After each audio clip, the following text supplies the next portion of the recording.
And it never seemed to me that you had to put that on hold for a career. Um, and I found out later when we did get married and had children. Patricia Heaton always looked cheerful on Everybody Loves Raymond. But behind the laughs, something serious was happening. While cameras rolled and the audience clapped, she was hiding a problem that almost took over her life. Even the people working closest with her didn't know what she was struggling with every single day. It started small. Then it became something she couldn't control. Nobody expected the truth to come out years later. But when it did, it shocked fans, friends, and even her own family. Patricia Heaton was born on March 4, 1958, in Bay Village, Ohio. Her life started in the middle of Cleveland's media world. Her father, Chuck Heaton, was the voice of Cleveland sports for more than 40 years. He wrote for the Plain Dealer and covered famous teams like the Browns and the Indians. Patricia grew up watching him talk to sports legends like Jim Brown. Their house was often full of athletes and reporters. She didn't just see fame on TV, she saw it up close. By the time she was 8, she was copying TV anchors in front of the mirror, practicing how they moved and spoke. She watched how they gained attention and respect. It made her believe that someone from Cleveland could grow up to be famous.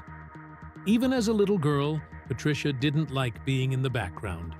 She turned every family event into a show. Her siblings remembered how she would change costumes and force everyone to watch her act or sing. During dinner, she would mimic relatives just to get laughs, or sometimes groans. Her mother caught her many times talking to herself in the mirror, pretending to win awards. Patricia later said she craved attention and would do anything to get it. That hunger for applause stayed with her. It shaped everything she did. At 16, she got her first job in television.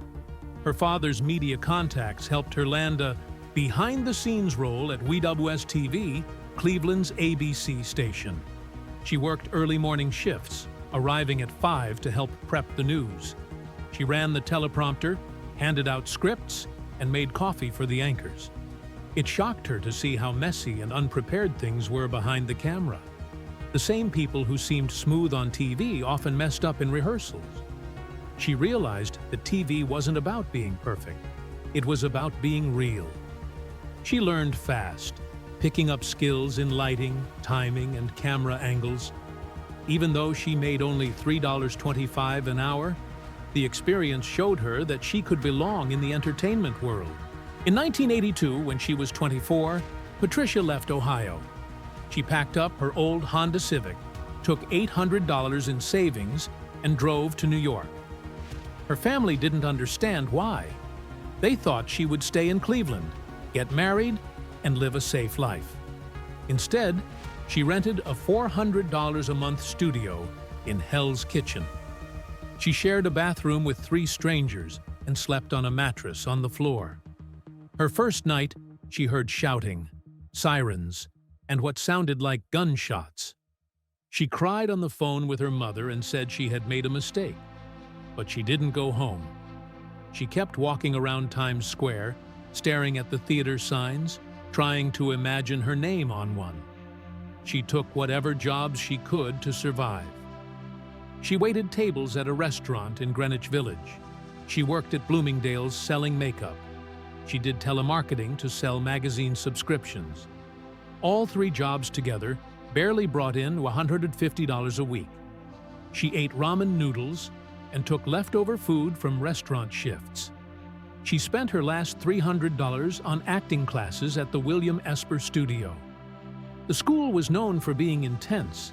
Her classmates included people like Kathy Bates and Patricia Clarkson. Esper was brutal. He once told her that her biggest weakness was being too nice, too Midwestern. He demanded emotional honesty. She spent hours crying in class, digging deep into her feelings and learning how to bring them into her acting. She worked 60-hour weeks, but she never missed a class. In 1987, Patricia finally made it to Broadway. But it wasn't a dream role. She was just one face in the chorus of a gospel musical called Don't Get God Started. It played at the Longacre Theater. At the same time, she was still studying under William Esper. The musical mixed faith with Broadway music, which wasn't common back then. She was 29, and it was her first real credit. It didn't pay much, but it was a start. After Broadway, she did something bold. She co-founded an acting company called Stage 3 with some classmates from Esper's studio. They weren't famous. They had little money, but they put on full productions. Their biggest one was The Johnstown Vindicator, staged in 1987 at the Harold Clurman Theater. Surprisingly, critics and audiences liked it. But the cost of running a theater company in New York was too high. After just 1 year, Stage 3 folded. Still, Patricia had learned how to act, produce, and take charge, skills she would need later.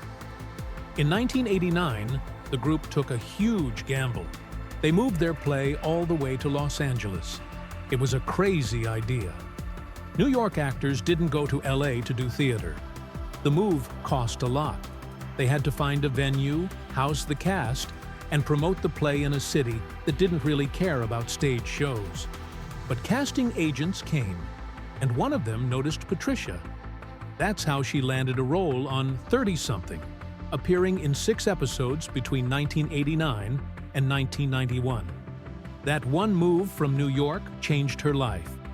In 1992, Patricia landed her first lead TV role in Room for Two. She starred alongside Linda Lavin, the Broadway star known for Alice. It was Lavin's first show in 7 years. The pilot aired on March 24, 1992, and drew 27.1 million viewers. Patricia played a New York morning show producer. Lavin played her nosy mother from Ohio. Off-screen, Lavin became her mentor. She taught her how TV really worked: timing, production, and the business side of acting. That mentorship helped shape Patricia's later success. But the show didn't last. It ran for 2 seasons with 26 episodes, though 2 never aired. The pilot had huge numbers, but by the start of the 2nd season in late 1992, ratings dropped to 7.3 million. By the end, it averaged around 14 to 15 million viewers. It was too late. The network pulled the plug in 1993. Patricia was crushed. She had finally found her rhythm on screen. Critics liked the show. It focused on mother-daughter bonds, years before shows like Gilmore Girls made that popular. At 35, she was facing the end of something that had just begun. Patricia Heaton's road to success was anything but smooth. Before she ever walked onto the set of Everybody Loves Raymond, she was just another struggling actress trying to survive in Los Angeles. Her first big break came after her off-Broadway group performed a play in LA called The Johnstown Vindicator. It was a small production, but a casting director happened to be in the audience. She got cast as Dr. Silverman on 30-something, playing an oncologist. It wasn't a huge role, but it taught her the rhythm of TV acting. Still, the paycheck didn't match the prestige. While the show racked up awards, Heaton was clipping coupons and barely getting by. By 1994, things weren't getting easier. She landed a role on NBC's Someone Like Me, playing Jean, a tightly wound mother trying to hold her family together. The show barely got off the ground. 6 episodes in, NBC pulled the plug. She had just become a mother herself, and the real-life exhaustion helped her nail the performance, even if no one saw it. At the time, she was either pregnant or juggling newborns. Then came another short-lived show in 1995 called Women of the House. It was a spin-off of the hit show Designing Women, starring Delta Burke. Patricia played Natty Hollingsworth, a conservative aide whose politician boyfriend was in jail. The show lasted just over 7 months before CBS dropped it. The last 4 episodes didn't even air on the network. They were handed off to Lifetime. critics didn't hold back. The characters clashed, the humor fell flat, and the magic from the original series never returned. It was another black mark on Heaton's resume, and some in the industry started calling her a show killer. In 1996, she did something completely different. She appeared in a Party of Five episode called Poor Substitutes, playing Robin Marin, the birth mother of Jennifer Love Hewitt's character. It was just one episode, but it showed a whole new side of Heaton. She handled the emotional weight with surprising depth. Love Hewitt was only 17, and Heaton brought real gravity to the mother-daughter reunion. It was a turning point. For the first time, casting directors saw her as more than a sitcom actor. Her film career during that time was just as uneven. She had roles in Memoirs of an Invisible Man and Beethoven in 1992. Beethoven made a surprising $147 million worldwide, but her part was tiny. In Space Jam, released in 1996, she was practically invisible despite the film pulling in $250 million globally. These roles gave her film credits, but little else. No one was calling her a movie star. Then came the audition that would change everything. When she read for Everybody Loves Raymond, she was competing against Maggie Wheeler, best known as Janice from Friends. Wheeler was a strong contender and had already built a name in comedy. For a while, it looked like she might get the part, but something didn't land in her audition. CBS decided to cast Patricia instead and offered Wheeler a smaller recurring role as Linda Gruenfelder, Deborah's friend. She would appear in 12 episodes across the series, while Heaton became the female lead across all 210 episodes. Her audition became legend. During the screen test with Ray Romano, Heaton kissed him on the lips. It wasn't in the script. It wasn't planned, but it worked. Romano later said she nailed the role from the first moment. She didn't hold back. She brought the right kind of frustration, the kind a wife might feel in a real marriage. And that moment sealed it. Casting directors saw that she could play Deborah because she was Deborah. Sharp, real, and just a little fed up. That role earned her 7 straight Emmy nominations between 1999 and 2005. She won twice, in 2000 and 2001, making her the first from the cast to take home an Emmy. She also picked up 2 viewers for Quality Television Awards and 5 nominations from the Screen Actors Guild. In 2003, the cast won the Ensemble Award, and Patricia got a People's Choice nomination the same year. For someone who had bounced between failed shows and minor film roles, this was a full-circle moment. When she signed on in 1996, it was a long shot. Everybody Loves Raymond didn't start strong. It premiered on September 13th and got buried in the dreaded Friday night slot. Ratings were bad, but CBS took a risk and moved it to Monday in March 1997. That changed everything. By the next year, the show was pulling ratings that matched Friends and Monday Night Football. It became one of the most watched comedies on television. Over 9 seasons, the show produced 210 episodes, won 15 Emmys out of 69 nominations, and helped CBS recover from years of declining ratings. The pressure on Heaton was enormous. She was the emotional anchor of the show. The production cost around $1.8 million per episode, and most were filmed live. The energy in the studio was real, and so was the pressure to perform.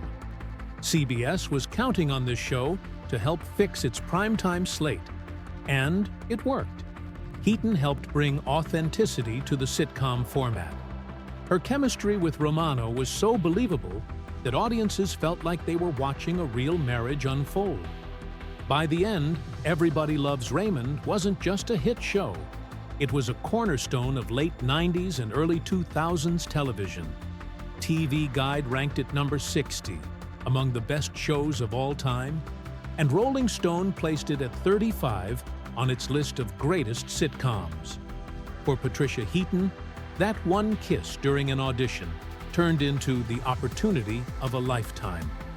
Patricia Heaton became one of the most familiar faces on American television thanks to Everybody Loves Raymond.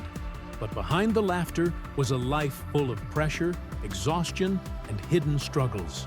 At the height of the show's fame in 2000 and 2001, over 22 million people were watching her every week. She won 2 Emmys and seemed to have it all. But privately, she was relying on bourbon and wine just to make it through the day. The days were long on set, often up to 14 hours, and at home, she had an infant son who needed her attention. Her way to cope was quiet, but dangerous. She would tape an episode, race home, nurse her baby, and pour a drink. By 2002, she noticed her alcohol spending had jumped from $60 a week to $180, and no one outside her home had the slightest idea. It became a ritual. The clock in her kitchen wasn't just for time, it became a countdown. If it was 4:47 p.m., she'd wait and hover. When it hit 5, wow, that was the signal. The first drink would be poured like clockwork. At the beginning of Raymond, it was just 1 glass. By the final season in 2005, it had grown into a pattern. 2 cocktails before dinner, 2 glasses of red wine during, and a cognac afterward. That came out to about 8 to 10 drinks in 5 hours. She later admitted this happened every single evening for nearly 9 years. That adds up to 3,885 nights in a row. Looking back, she said that 5 p.m. became a bell she had trained herself to answer. What made it even more shocking was how well she hid it. The cast of Raymond was known to be close. They played poker together, celebrated birthdays on set, and supported each other like family. But not even Ray Romano noticed anything. He said in a 2025 interview that he never saw her even slightly tipsy in 9 seasons. She had a system. At group dinners, she ordered club soda. On the drive home, she kept tiny bottles of alcohol in her purse. She even made sure to schedule any cast events on the one day a week she stayed sober. Mondays, before the live audience rehearsals. When she finally posted on Instagram in 2021 that she had been sober for 3 years, people were stunned. Some friends texted her saying they had no idea. During the entire run of Raymond, she estimates she filmed about 150 episodes, still recovering from the night before. And yet, she never flubbed a single line.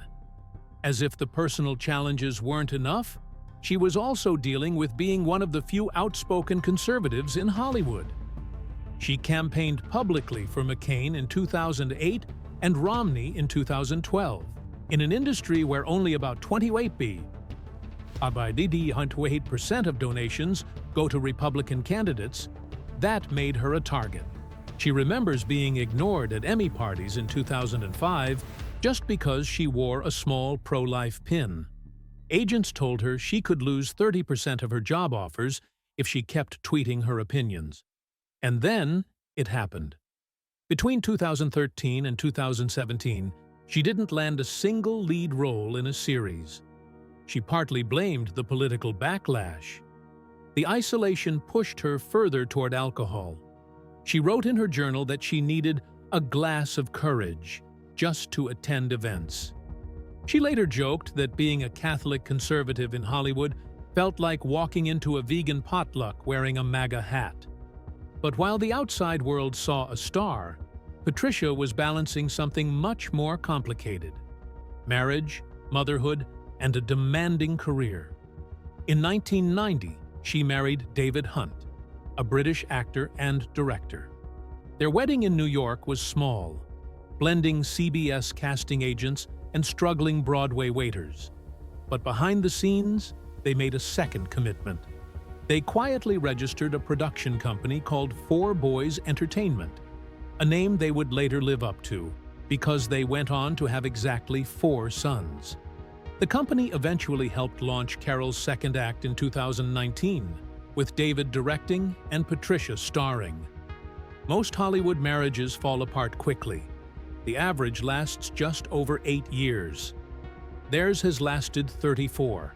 Not one separation rumor in all that time. While filming Raymond, Patricia found out she was pregnant twice. Once during the first season in 1996, and again in 2000 during season 5.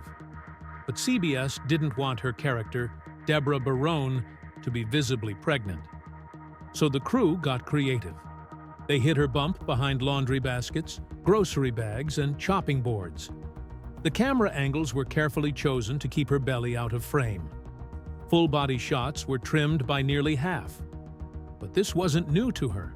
She had already been through 2 pregnancies during her earlier sitcom Room for Two, one in 1993 and another in 1995. That made 4 births in total. Across those years, she missed only 1 table read. She even returned to work 5 days after each C-section. Between 1993 and 1999, she added 32 pounds per pregnancy while still appearing in 176 episodes of network TV. By 2002, she was living a life split between continents. The family owned 2 homes, one in Burbank, California, and another in Cambridge, England. That's 5,360 miles apart. Her weekly routine was unlike anyone else's.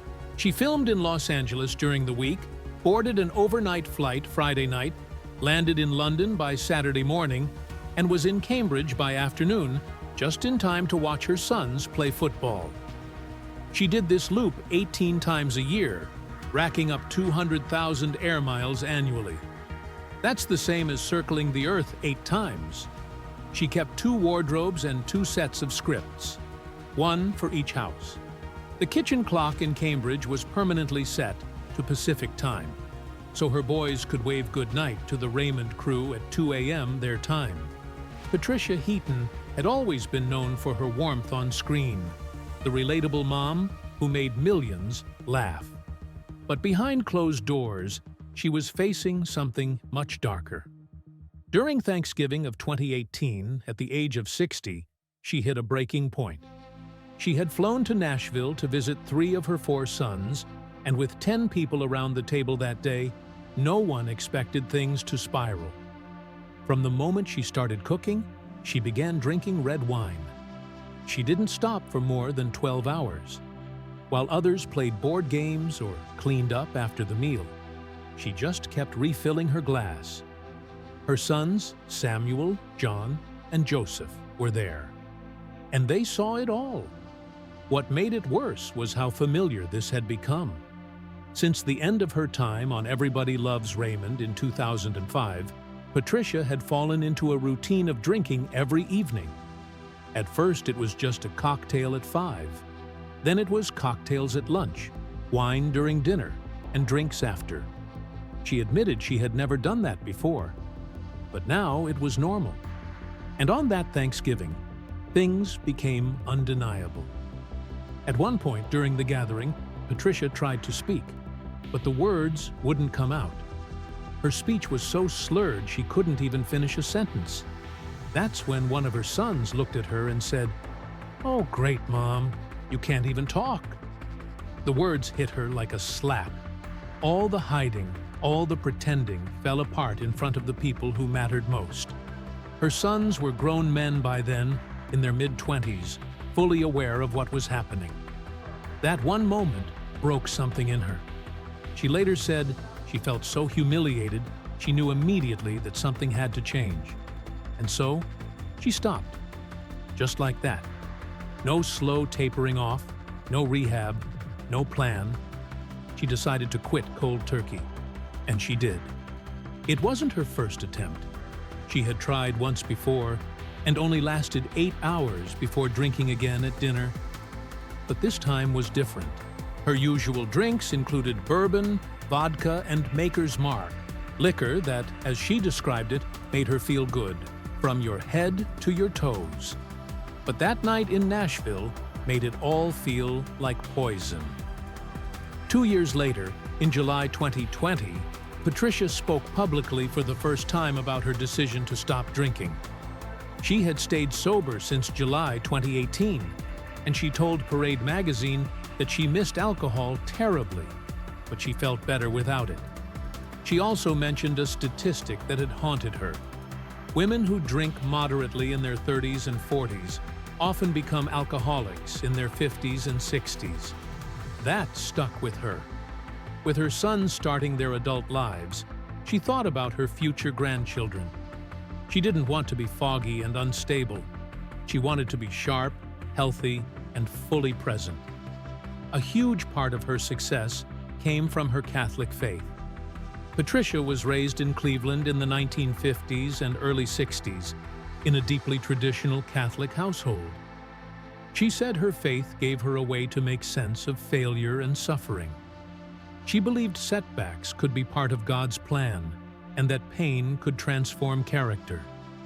When she made the decision to quit, she didn't rely on willpower. She prayed. She asked God to take the desire away completely, because she knew she couldn't do it alone. And she believes that's exactly what happened. Her prayer was simple but honest. She told God, "I would like to quit drinking. There is no way I'm going to be able to, so you need to take it away from me because I can't do it." From that point on, she treated sobriety not as a punishment, but as a form of surrender. She accepted the discomfort, believing it would reshape her into someone better. Her daily life became filled with quiet prayers and constant conversations with God. That connection grounded her. Even before this transformation, Patricia had already earned an incredible career. Her Emmy wins in 2000 and 2001 Safwan came at a time when competition was fierce. She won for the episodes Bad Moon Rising and The Canister, beating out some of the most respected actresses in comedy. She was also the first cast member of Everybody Loves Raymond to win an Emmy, even though the show itself was a huge hit. By that point, she had already been nominated several times, but those 2 wins stood out, especially since she had just finished hiding a pregnancy during filming, proof of how much she gave to her work. Then came The Middle. People weren't sure if Patricia could step out of her Deborah Barone role, but she did. From 2009 to 2018, The Middle ran for 215 episodes. That's just 5 fewer than Everybody Loves Raymond.